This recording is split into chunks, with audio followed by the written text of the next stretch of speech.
Voici 7 astuces extrêmement efficaces que vous allez pouvoir mettre en place dès aujourd'hui pour ce défi 30 jours et les prochains exercices que vous aurez à faire. Salut, j'espère que vous allez bien. Dans cette vidéo, dans cette 5e vidéo, vous allez continuer d'apprendre et de progresser. Si vous me découvrez dans cette vidéo, d'abord, je vous conseille d'aller voir les 4 premières. Elles sont extrêmement bien et vont vous aider à comprendre ce que vous faites ici et pourquoi vous tombez sur ce défi 30 jours. Moi, c'est Smaël. J'aide les dessinateurs ou les débutants à progresser en dessin grâce à des exercices extrêmement efficaces que vous pourrez découvrir sur cette chaîne. Là, vous tombez sur le défi 30 jours. C'est un défi dans lequel je publie une vidéo par jour pendant 30 jours et ce qui fait pour vous un dessin par jour pendant 30 jours. À la fin de ce défi-là, on fera un concours pour désigner le vainqueur et qui est la personne qui a eu la meilleure progression. Et vous aurez aussi un très beau cadeau, vous le découvrirez lors du final, lors de ce concours de défi 30 jours. Voilà, n'hésitez pas aussi à vous abonner et à partager ce défi à toutes les personnes que vous connaissez pour qu'elles puissent progresser en dessin également. Mais aussi, la bonne nouvelle, c'est que je vous offre un accès gratuit à toutes mes formations pour que vous puissiez également me partager vos dessins et qu'on puisse faire les corrections et que je vous donne d'autres éléments et que vous puissiez profiter de vidéos supplémentaires pour progresser en dessin. Et oui, bien sûr, ceux qui ont accès aux formations ont des vidéos supplémentaires et des exercices ou des astuces supplémentaires pour progresser en dessin. Voilà, donc je vais vous donner les 7 astuces pour bien dessiner. Le premier, être lent, aller lentement. En fait, quand j'ai fait les vidéos tutoriels, dans les premières, on a l'impression que je vais lentement ou qu'on a l'impression que je vais rapidement, pardon, parce que c'est une question d'habitude. En fait, je peux dessiner très rapidement parce que ça fait, bien sûr, 30 ans que je dessine, ok? Donc, ça fait 30 ans d'expérience et c'est devenu un automatisme, ce que je fais. Donc, mais dans votre cas, essayez d'aller lentement.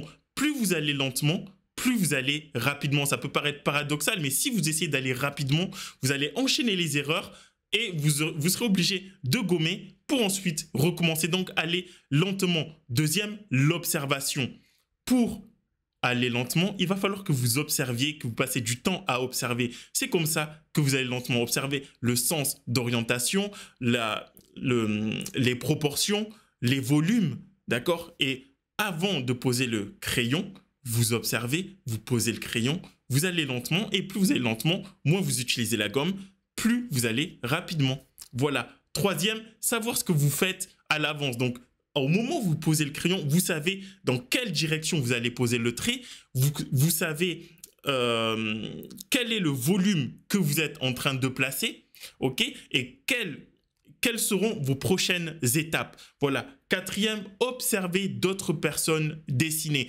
Il faut savoir que, et en plus je l'ai déjà dit, lorsque j'ai eu un boom de niveau, c'était en septembre, je ne sais plus quand est-ce que j'ai fait ce portrait-là que je vous montre de la fille, mais juste avant, moi j'ai regardé une vidéo YouTube de Arin Stanley pour savoir quelles étaient ces étapes pour dessiner, pour avoir des dessins aussi réalistes.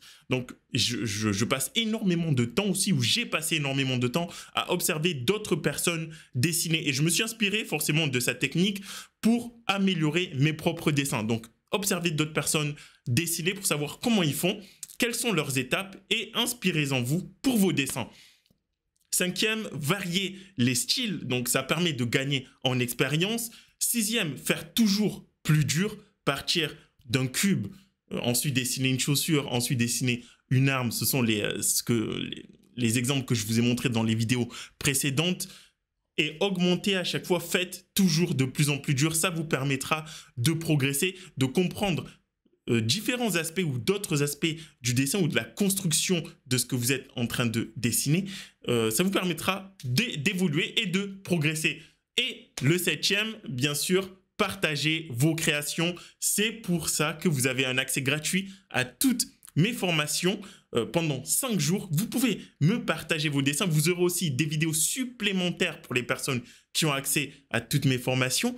Et comme ça, aussi, vous avez accès aux corrections. Ok, donc, vous les partagez. Vous avez un autre avis plus professionnel. De cette manière, vous pouvez appliquer les autres conseils que je vous donnerai pour que vous puissiez progresser davantage. Donc, n'hésitez pas à cliquer également sur le lien qui se trouve juste en dessous de la vidéo pour partager les dessins, pour me partager vos dessins, et on se retrouve également dans le groupe privé. Bref, voilà pour les 7 étapes, les 7 conseils, pardon, qui vous permettront de progresser en dessin. Ces conseils-là, je vous conseille fortement de les appliquer pour les prochaines vidéos.